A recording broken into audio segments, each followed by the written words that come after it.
Dr. Martin Luther King Jr. is in the pantheon of American heroes. He is honored with a national holiday.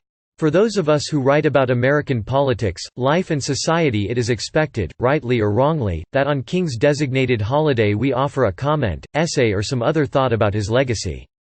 The expectation is even greater for Black Americans and other non-whites. Brother King was and is a gift to all Americans, and, yes, the world, but Black people are the most direct beneficiaries of his struggle. Every year brings more writing about King's legacy and the work which remains. Interviews and talks will be given. Brother King will be quoted.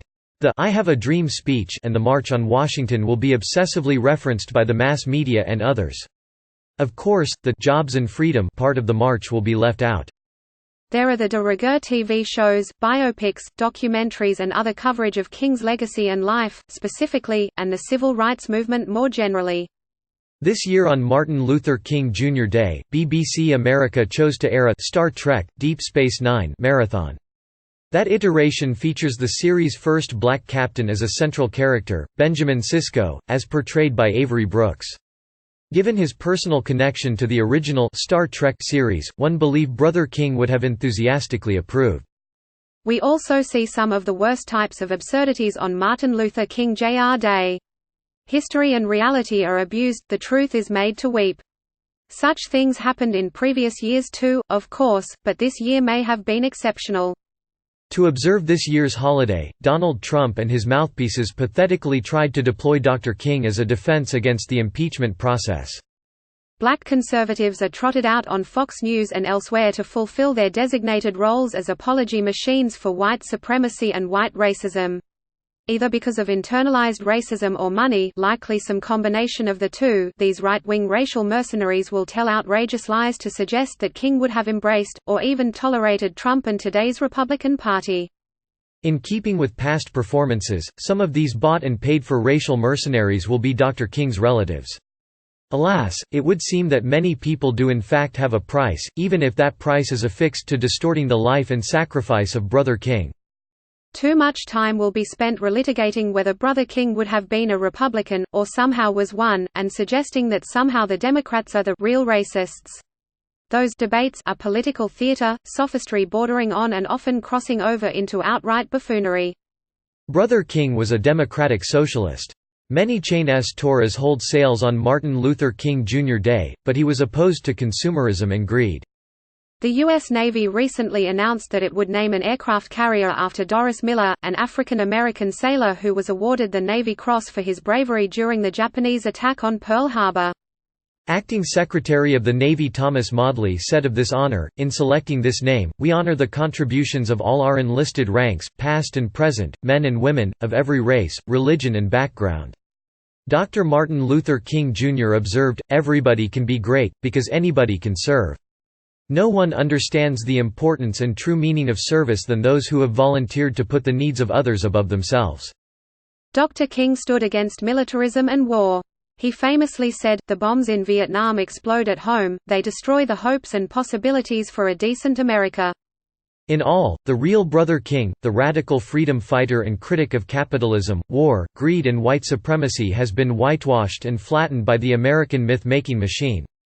Such is the price for being inducted into national memory as a revered public hero. Keeanga Yamata Taylor, an assistant professor of African American Studies at Princeton, reminds us of these things in the new book, 50 Years Since MLK. Brother King paid a great cost for his radical truth-telling, when he turned his full attention and energy to racial segregation, poverty, war and questions of class inequality. He was vilified by white America as well as by many leaders in the black community. At the time of his martyrdom, Brother King was one of the most unpopular people in the United States. So how did I spend my time on Martin Luther King Jr. Day in 2020? I chose to read the notorious trove of racist emails sent by Stephen Miller, a senior advisor in the Trump White House.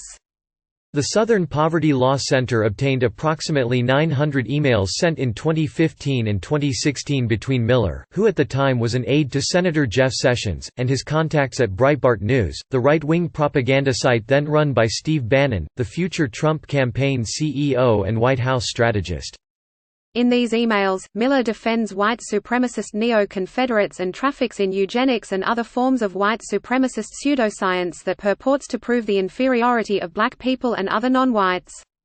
The latest batch of emails analyzed by the SPLC show Miller using the language of white supremacists and the global right, bemoaning the replacement of white Americans by non-white immigrants. Miller also condemns the DACA program and Dreamers, undocumented immigrants brought here as children, as threats to the American way of life. Miller even endorses the mass roundup and detention of non-white immigrants and refugees by transporting them on trains. For a Jewish person whose family members perished in the Holocaust to call up that imagery is a moral abomination, so grotesque and perverse that it almost defies description. Why did I choose to spend MLK Day subjecting myself to such things, and wallowing in the worst excesses of Donald Trump's regime? Because we must remind ourselves of the enduring power of evil.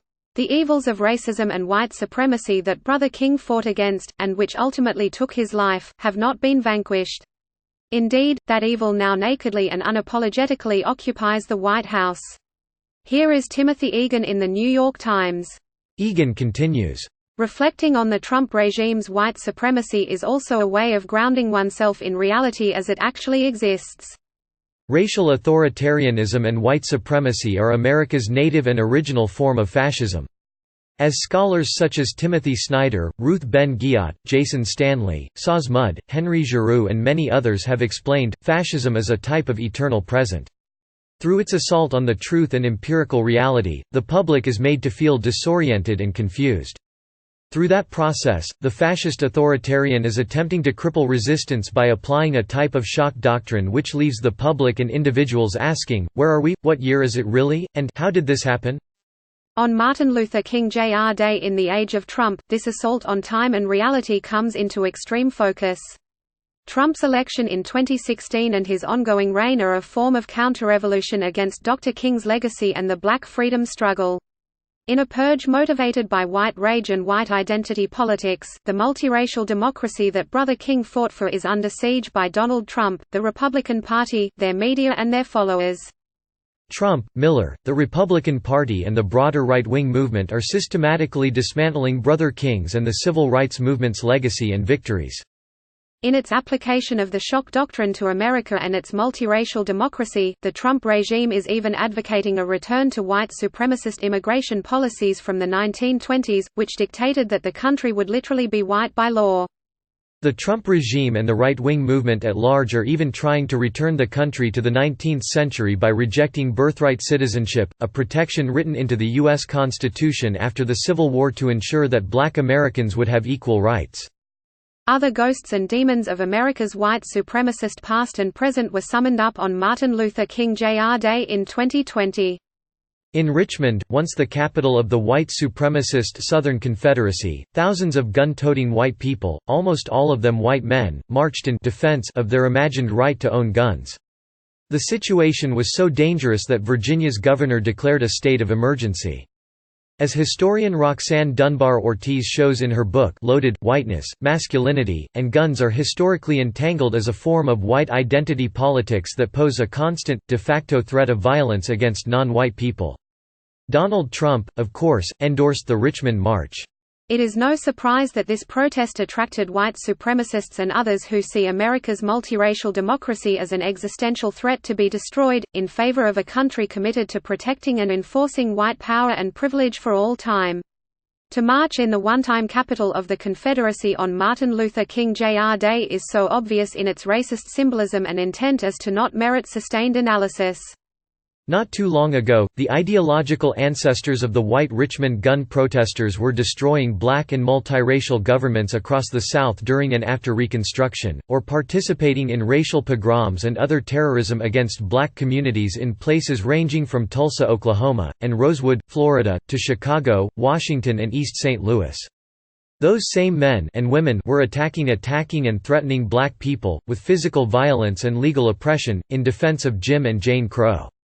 In total, Stephen Miller and the Trump regime's evil are a story of stark contrasts on Martin Luther King Jr. Day.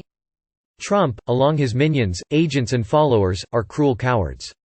They pick on the weakest and the most vulnerable, putting children and babies in concentration camps, breaking up the families of non-white migrants and refugees, kicking the poor, sick, disabled and needy while they are down, leaving the victims of natural disasters in Puerto Rico to suffer.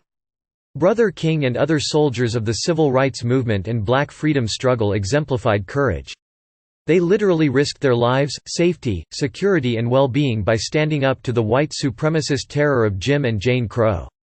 Brother King and his fellow freedom fighters, both those known to history and those anonymous others lost to it, were powered by moral certitude and righteousness. In those moments of contestation, the courage of nonviolent resistance as well as the martial tradition of the black freedom struggle successfully confronted the cowardice of white supremacy in its many forms. Such a tradition, both in decades past and through to the present, should inspire and empower good Americans to resist Trumpism today, in a moment when so many people feel lost in time and unmoored from reality by Trump's tide of fascism and authoritarianism. Brother King's life and legacy offers other instruction and wisdom as well. Martin Luther King Jr. was a visionary and a prophet. He had a deep understanding of the history of America and its founding as a racialized democracy. He connected that knowledge of the past to his contemporary struggles against white supremacy, racism, militarism, violence and the greed and social inequality of unfettered capitalism. He also looked to the future. Brother King's freedom dreams of a more just and equitable American democracy where one day little black boys and girls will be holding hands with little white boys and girls is a type of prophetic vision. What many people too readily ignore is that Brother Martin was announcing work that had barely begun, and summoning a future which still does not exist. The struggle against white supremacy in the United States and around the world will be long, and not easily won. White supremacy and racism will not go away with the end of the United States, as a nation or an imperial power. Such forces will exist after that moment. With the election of Donald Trump, especially if he wins a second term, future historians may well conclude that failing to vanquish white supremacy and racism was what brought America down. I choose not to describe Brother King as a hero. That title elevates human beings to superhuman heights unattainable by most people. Instead, I see Brother Martin as both an inspirational and aspirational figure. He was not superhuman. He was not perfect. He was a person who lived his principles as best he could and pushed himself to make the greatest sacrifice of all in service to creating a more humane society. Brother Martin, the human being who died at age 39, is relatable. Brother Martin, the human being, means that the rest of us have no excuses for being complicit with, in service to or apathetic toward the evil we see in the age of Trump. Ultimately, Brother King is an example of how to resist and defeat the forces of Trumpism and other forms of evil, whether past, present or future. We choose to do right. We choose to do wrong. We own the responsibility for our decision.